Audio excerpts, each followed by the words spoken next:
خلاصہ ایک حریم ذات میں موجود رہتا ہے۔ خلاصہ ایک حریم ذات میں موجود رہتا ہے۔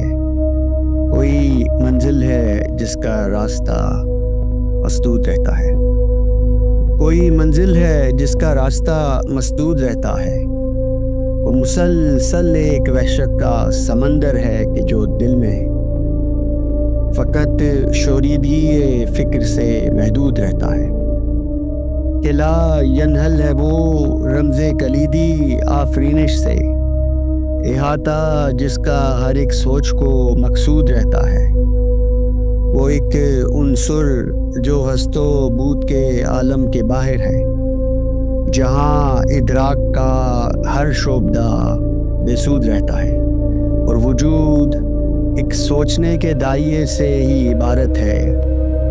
یہی معبود بنتا ہے، یہی مسجود رہتا ہے، اور خیال اس عالم ہستی کی بس اتنی حقیقت ہے۔ خیال اس عالم ہستی کی بس اتنی حقیقت ہے۔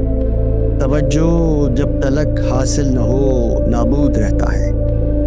توجہ جب تلک حاصل نہ ہو نابود رہتا ہے۔